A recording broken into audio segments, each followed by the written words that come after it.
So there's a modality I do with reading the eyes that will show me not only physical tendencies, whether they're maybe sensitive to some sort of food or they have a stressed out nervous system, whatever it may be on the physical side, but it also goes into how they may deal with stress. I always love it when I have a conversation with someone who can really adequately, accurately blend science with spirit. And that's what I do with Sharie. And plus, it's real, it's practical. She is a clinician in health and well-being, over 30 years experience, and brings not just physical modalities into her sessions and her groups, but also the energetic practices that can really create sustainable change. And we talk about that. We talk about chronic patterns of emotions and energy and how they get stuck in the body and what symptomology might be a result. We also really go into everyday activities that anyone can do to move into more self-awareness and how that creates the changes we're looking for in our physical bodies, our emotional well-being, our connection to spirit. So enjoy my conversation with Sharie Hohn. I have nothing else to say.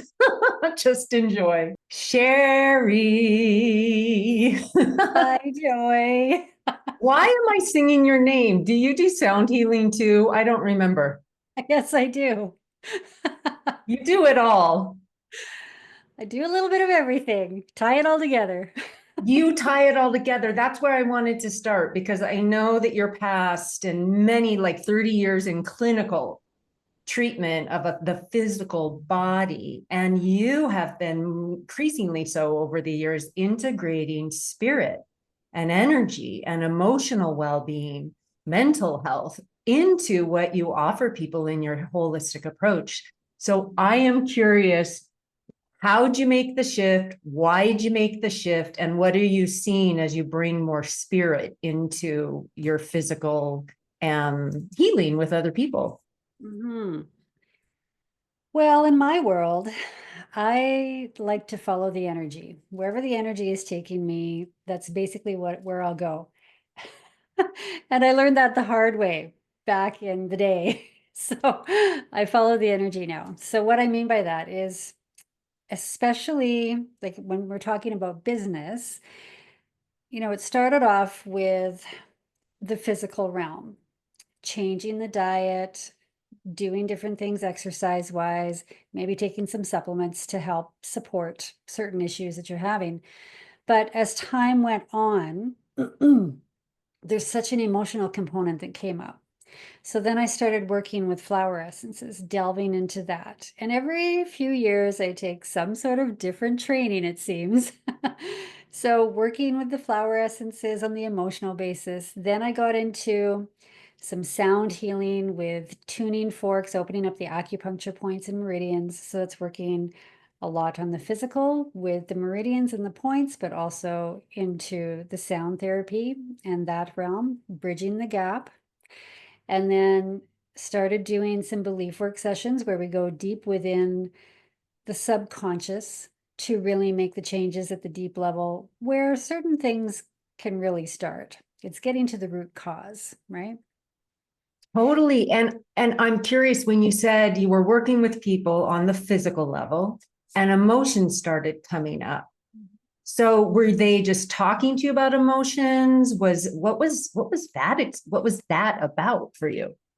Right. Well, of course, when people come in with their first 1 to 3 sessions, they are very, all about the physical. I'm having this pain or this issue, and we're just getting to know each other, right? But then as the relationship goes on, we get to know each other a little better. And I'm just that person that inquires about people's lives and what's happening. And I sense energy.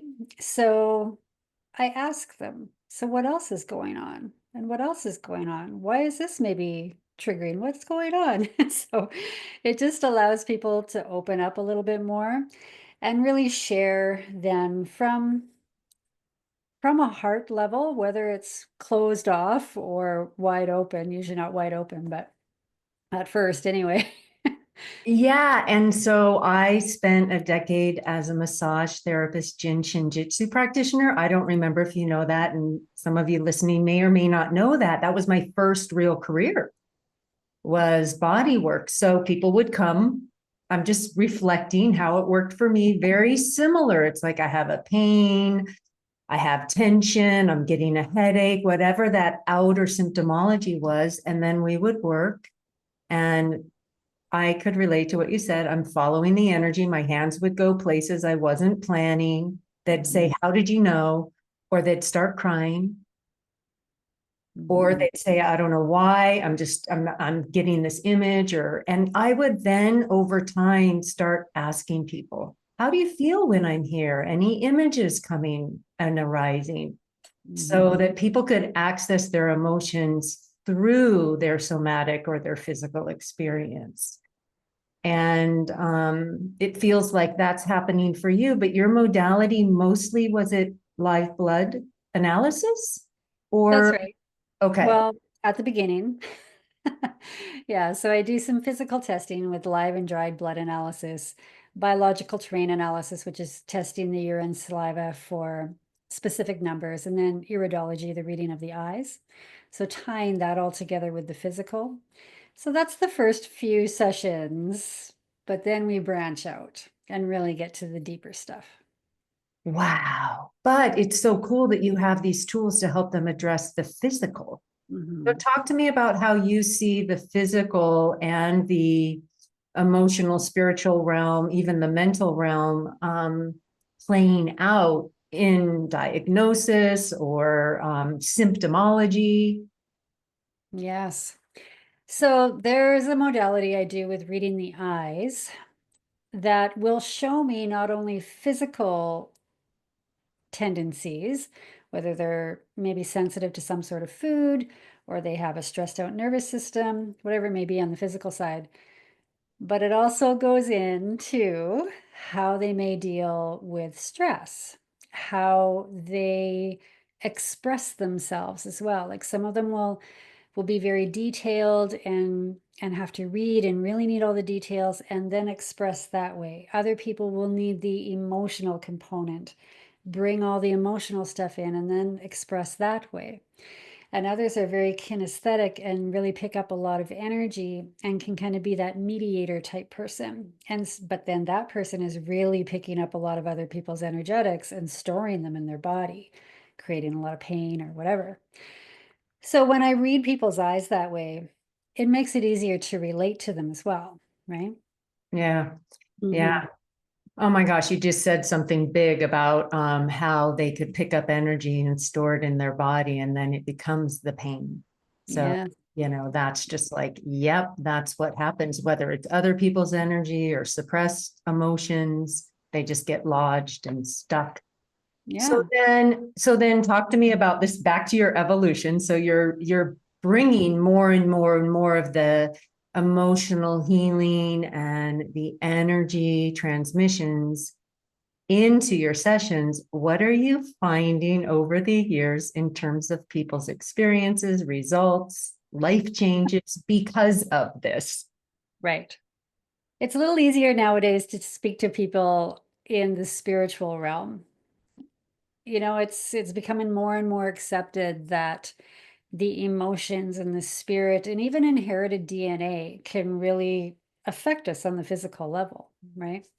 So, for instance, with the eye thing and people, that type of person really picking up other people's energies, I teach them right then and there what to do to shed people's energies at the end of the day or to set up, an energetic field so that they're not picking up people's energies.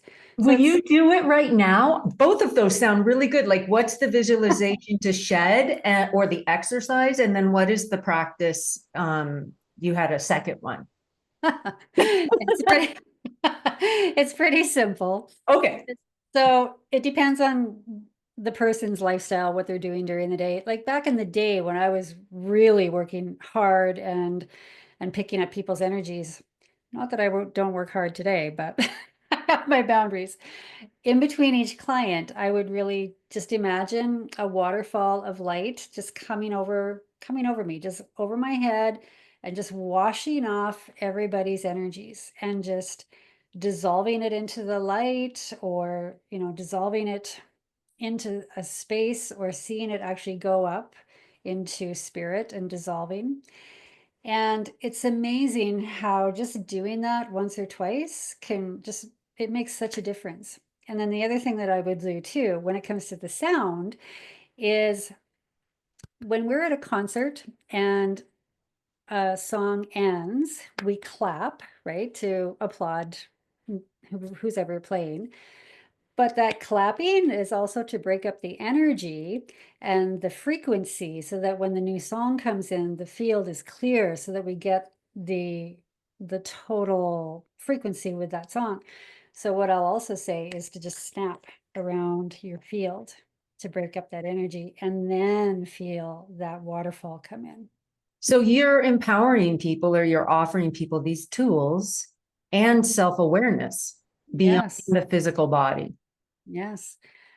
My motto in life is to live with awareness with everything. Mhm. So, what's happening to my body in this moment? Why all of a sudden am I feeling tired? You know? And two, why am I getting triggered about this certain thing right now? What else is going on here? And to really live with awareness in that regard.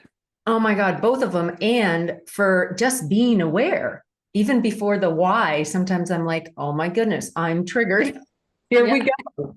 Or, oh, I'm not feeling grounded. But I'm really glad we're talking about this, because it feels like this is the key, like, to transformation. Yeah. When we become aware, it is curative, using that word right now, but it's like our ability to witness and observe our lives and our unconscious patterns playing out, our sensations in our body, all of that. If the awareness is love and kind in its transmission, and I think that's when the healing begins.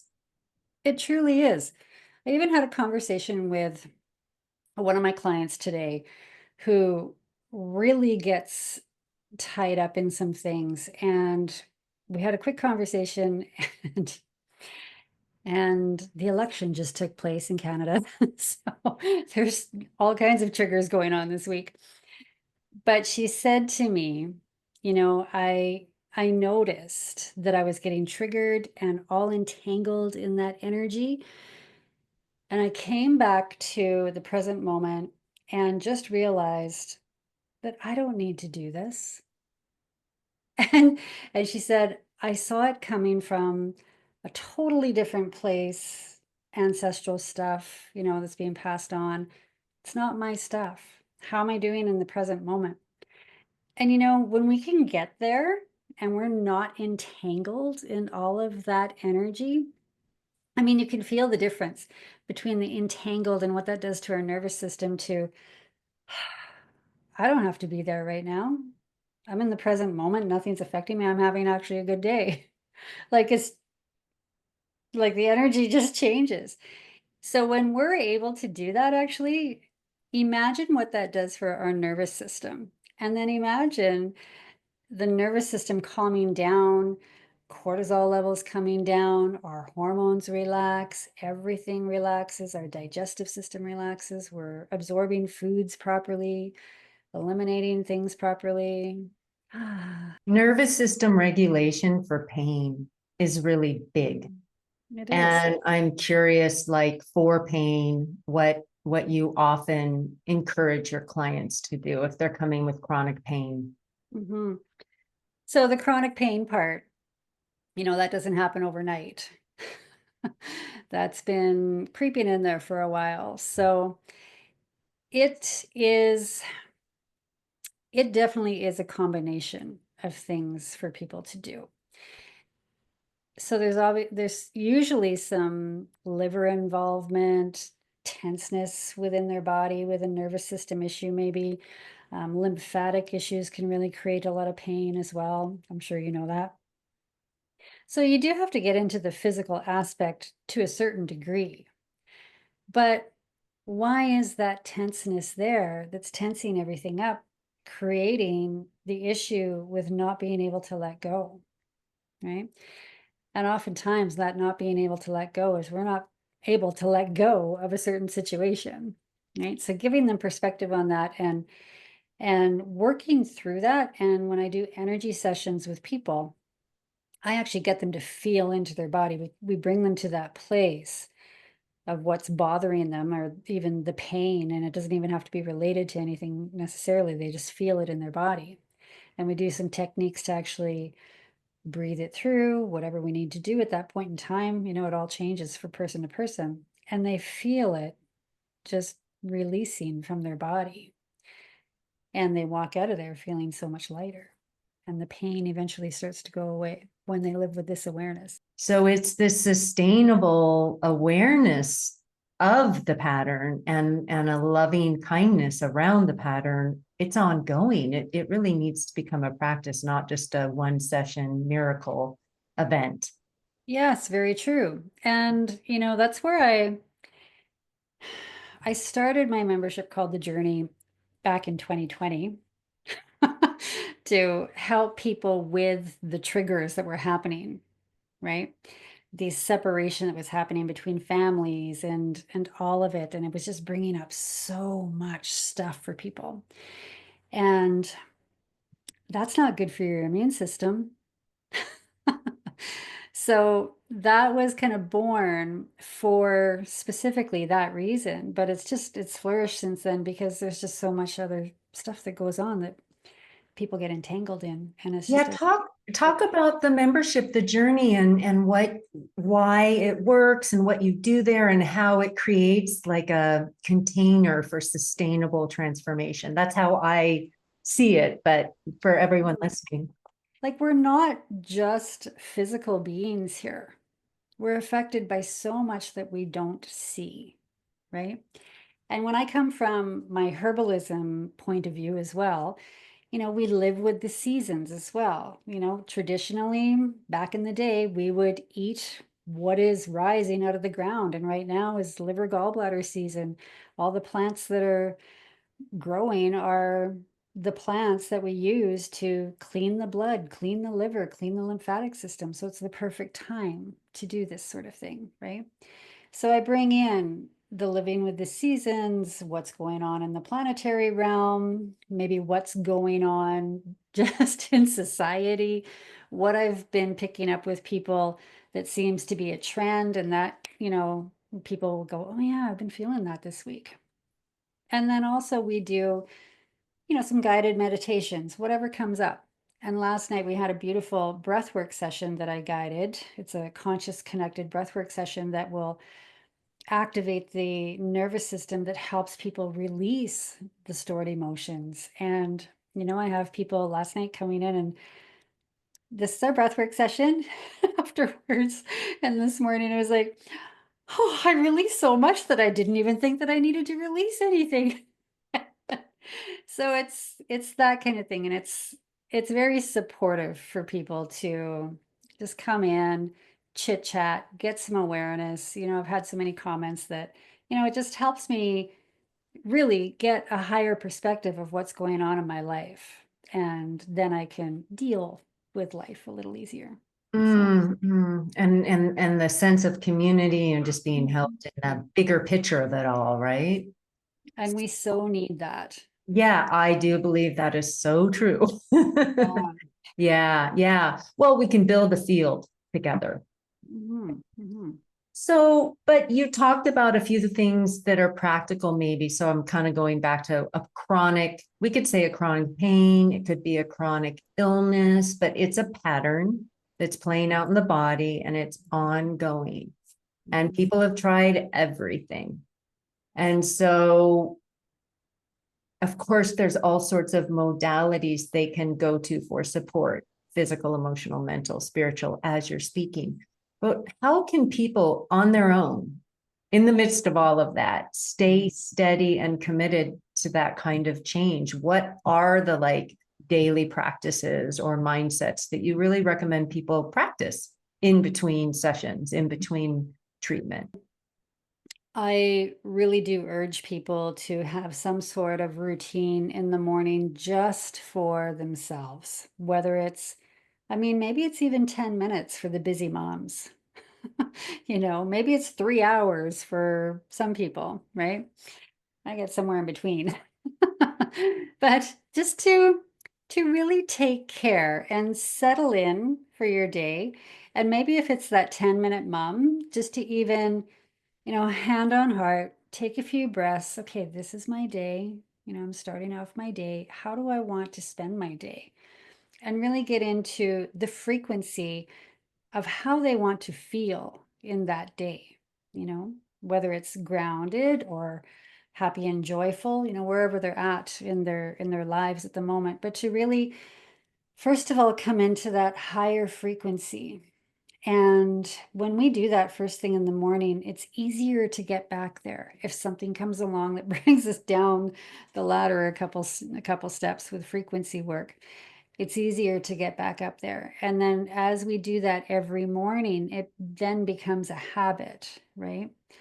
But to also do something really nice, like maybe light some incense and have a moment to just go into a 10-minute guided meditation, maybe, right? Or movement is a big thing. And I really do like women to put on some sort of music where they feel that they can really just let loose with their body and move, right? It doesn't have to be structured with weights or yoga. That's all valid. I love lifting weights myself and I love yoga. And now I'm into Pilates right now at a new studio. But even just to just let it loose and go with the flow and just release the energy that way, you know, and have that kind of routine in the morning for everyone, men included, right? Absolutely. And let it become your own. It can change, but it's really a time to be with self. And every one of those practices are not mental. It's kind Right. of get out of your head. How can we spend 10 minutes in the morning having a time to get into our feelings, get into our imagination, maybe get into the somatics of shaking or dancing, do That's something right. we love.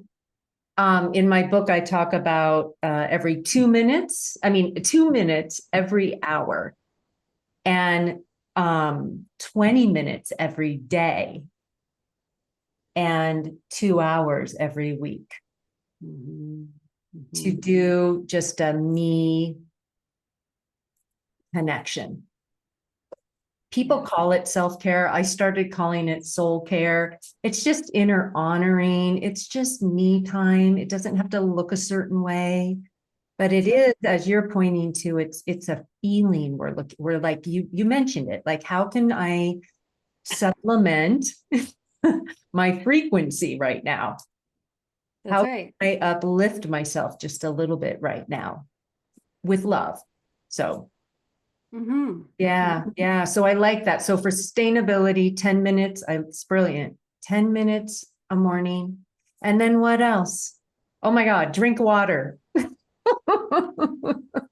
Yes. Yes, please drink some water.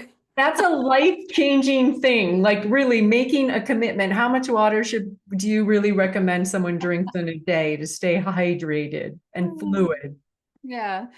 Well, again, when I go into the physical testing, there's another thought process around that as well. But, just the average 2 liters a day.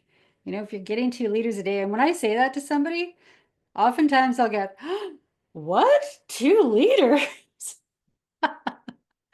And when you measure it out cup for cup, it's really not that much water in a day.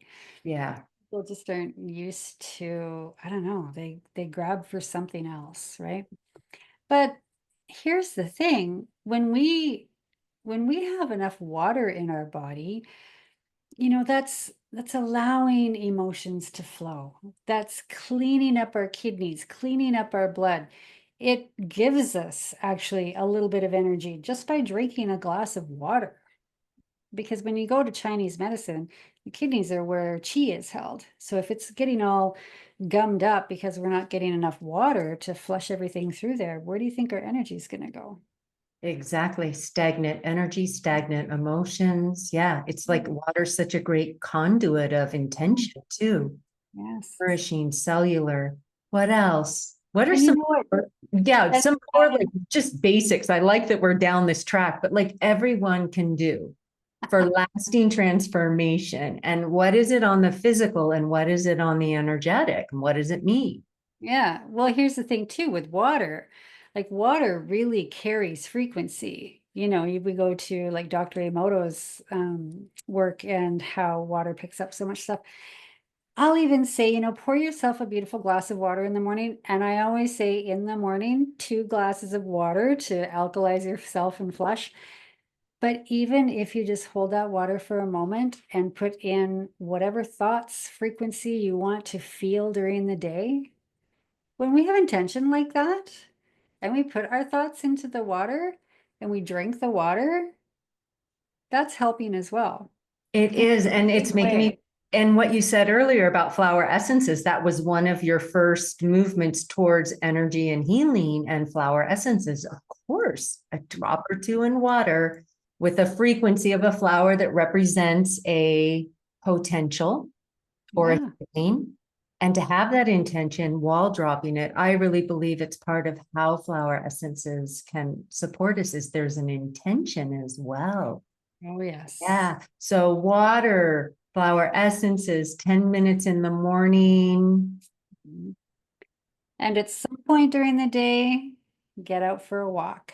That's what I saw. I knew you were going to say that. Yeah. And ideally, I tell people, go for a walk where you can actually hear the birds. Mm. Hmm. And sometimes we can't, and we have to go out in our neighborhoods, and there's cars rushing by or whatnot.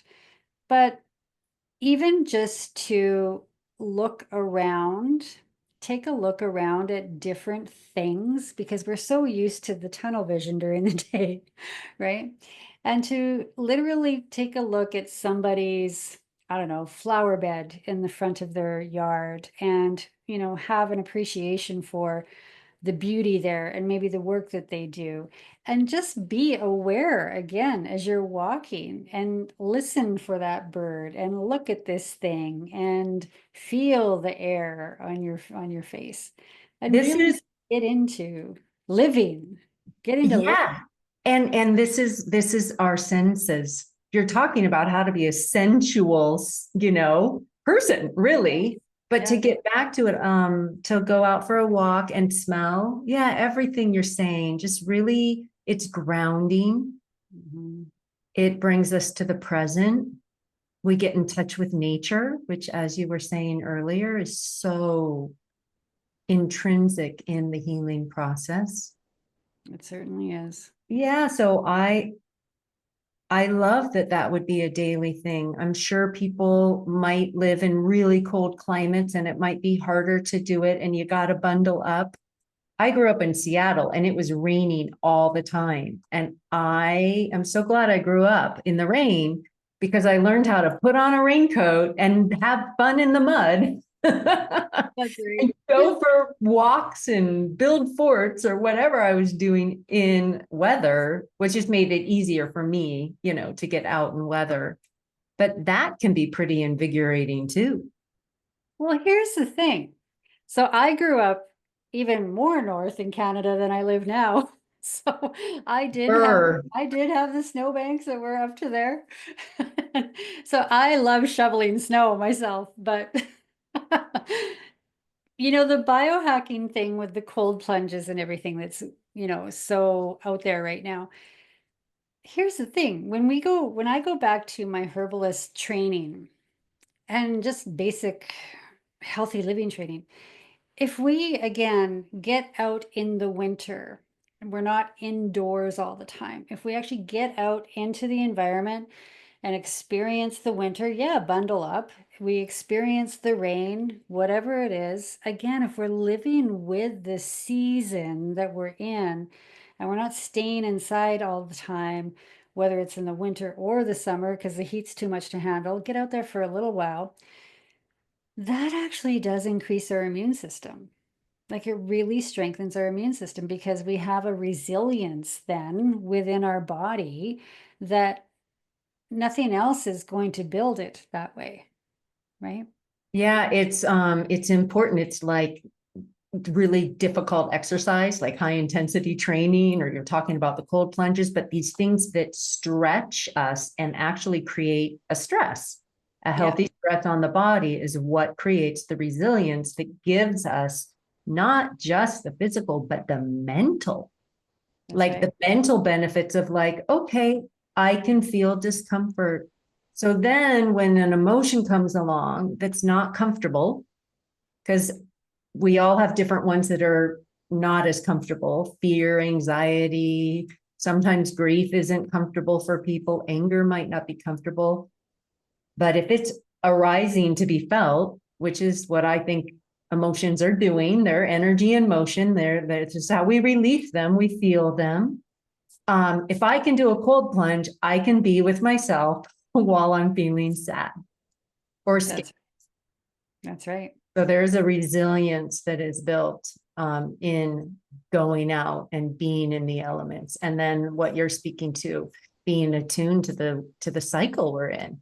Hmm. These Hmm. are beautiful suggestions. Like for me, there is nothing like the sound of the crunch of snow under my boots as I walk in the winter. I love that. And Sharie, when you do that, do you notice that you're thinking less, or does it Oh, calm the mind? Or for sure. Yeah, yeah, for sure. Yeah, yeah. it's a beautiful thing.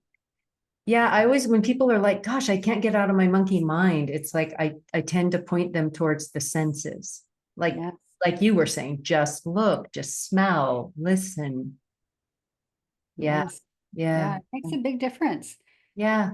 So when people start facilitating more self-awareness in their lives, you and I both, I'm sure, and everyone listening, it's like we just see it. Life begins to change. It does. What's your personal experience? I mean, obviously you've been on a healing journey. What have you noticed as you become more self-aware? How is your fullest potential coming into being? Mm. Well, I just had an experience on the weekend with traveling where I was supposed to fly home and be home in at the airport at 12:30 in the afternoon, and then I have a 3-hour drive home, and I thought, oh great, it's going to be a lovely Sunday, I'll be home in time. And that didn't happen. We got rerouted to Dallas, and we were there at 10 o'clock in the morning, flying out at 7, get here at 10, and then still have a 3-hour drive. But it wasn't triggering at all in the morning. We got to the airport, we talked to the girl at the desk, she was lovely, and we were just calm about it. Okay, yeah, send us to Dallas. And then we had a visit with somebody that we knew there, and it just turned out to be a really lovely day. Whereas 25, 30 years ago, I would have been pretty uptight about the whole thing. So that's the thing, when you get rid of that deeper trigger, of especially having to be in control of things, Yeah. you know, I control. was really, it's interesting. We're bringing it around to control because we are talking about letting go and chronic pain. So yeah, you were not in control of the agenda. You went with what happened. Yeah. And it turned out lovely. Yeah. Yeah. Hmm. That is something on the outside and inside that is like what I believe we all want. More of that, right? More of accepting what is and finding the gifts in it all. That's right. And here's the thing. If I would have been uptight all day long, imagine what that's doing to my nervous system. It's contracting all my muscles. It's sending a lot of energy there as well. never mind being mad or upset or whatever. And I would have been exhausted the next day at work, Mm-hmm. but I wasn't. I had like 4 hours of sleep and woke up and everything was fine. Had a great day. So again, Good. yeah, like again, it goes back to that nervous system and how that helps control inflammation and everything in our physical bodies. Mm. I have another question for you before we end, and it's something that I know is near and dear to your mission, which has to do with supporting women and really walking into their full potential, their Mhm. creative expression, the life that they love, or a life that they love. And so when someone is stuck, what are some of your go-tos and just the ways that you in yeah, and so I think I would love it if you could answer this in a way that anyone listening who's stuck in an area of their life, they can actually walk away with some some resources. Mhm. Yeah. Yeah, and it happens at all ages. I mean, right now I have a group of women that are 50 and 50 to 80 that they're at that point in their life where the kids are gone and menopause has occurred and there's a whole different hormonal cascade that happens there. We're not in the accommodating realm anymore of having to accommodate family and and all of that. We're done with that and the hormone balance is different. But there comes that, okay, well, what now? Right? And oftentimes we don't even know who we are, if we ever did. So I will tell them to explore, first of all, explore what they liked to do or what their little passions were as a child, right? Go back there. What did you used to like to do? What was your dreams? What did you want to do when you grew up? And maybe just go and try that. Maybe go to the library and research a little something something. And maybe it's not even fitting anymore, who knows? But at least you delved in, right? And saw if it was maybe your passion again. But to also give yourself a break because so many women are down on themselves, oh, I let myself go, or, whatever that may be too. Give yourself a break. You have been doing so much, so much. I mean, women take on a lot. And just to give yourself that break for a bit and pat yourself on the back for what you have done, because we often tend not to even look at what we've done, right? Like, look at how many kids you've raised. Look at the household that you've maintained. Look at how you've helped your husband, with your life, whatever their life has been. Like, give yourself a good pat on the back with that. And just to That's such a, yeah, that is such good recommendation. Just that. Mhm. Both.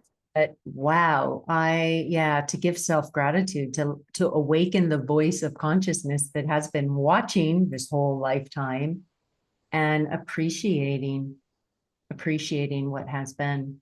Yes. Yeah. Because we as women don't do that.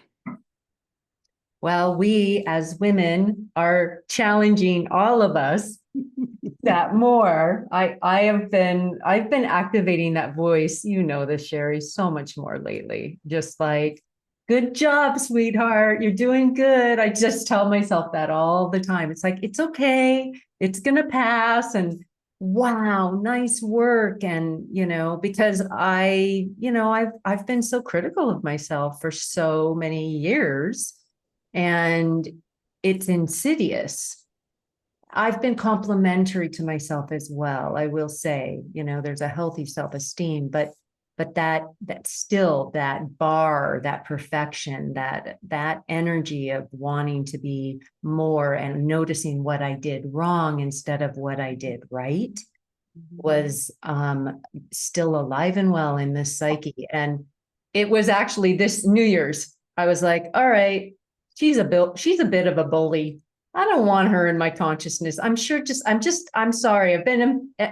I've been so kind and loving and finding out what she needs. And then I finally drew the line and I was like, no, I want to lead with the voice. What you did right, honey. Look at all of that.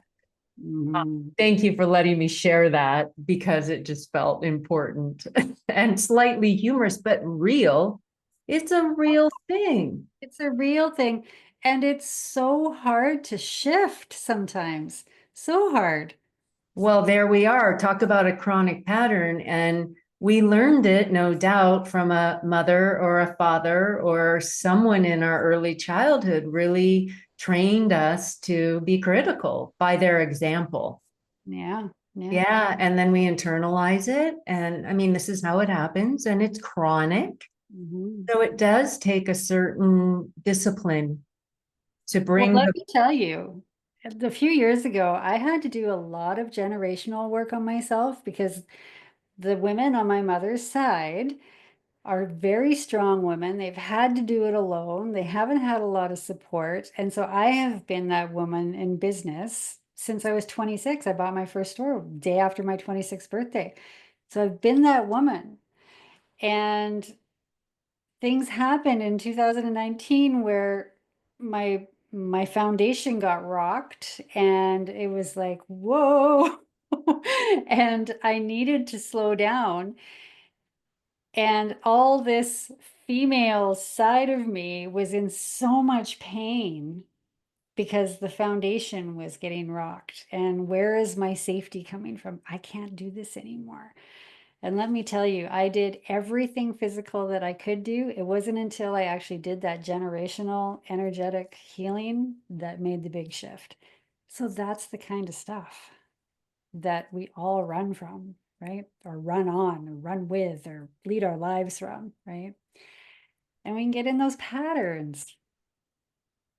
yeah. And a lot of times they don't start with us. Oh, As you're no. saying, they've been passed along. You talked about it earlier in the DNA, in Yeah.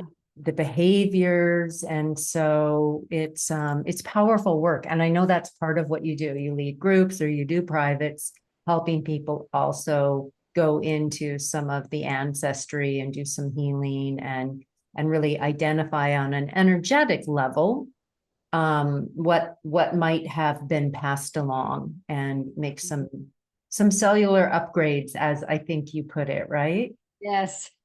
Beautiful. Because it Wow. really does change the DNA. Yeah. So, yeah. I love how you're blending science with spirit and how you are taking your knowledge of 30 years in physical health and holistic wellness and having that as such a big element in people having the lasting change they're looking for. Yeah. So I've really enjoyed this conversation. Me too. Yeah, beautiful sharing. Thank you so much, Sharie, for sharing. You're a delight. Well, so are you, Joy. Oh, joy. Here we go. All right. And blessings to everyone who's been tuning in. There are show notes. So I'm going to make sure that we get those sustainable daily practices down there and a link. You've got something about iridology and what is that gift that you have on your website that's so cool that has to do with what the eyes are telling you about you? Yeah, that is the eye matrix coding. So what I was talking about. So there's little pictures that you can look at that you can compare with your own eyes. And then whatever picture matches your eye, just click on that and you'll get your little report. Ooh, cool. All Yeah. right. I like little reports because they lead to self-awareness, and They do. self-awareness leads to health. They do. Maybe that could be the title of this one, self-awareness leading to health or something like that. Anyway, blessings to everyone on the journey, and Sharie, you too. So much Thank you so much, gratitude. Joy.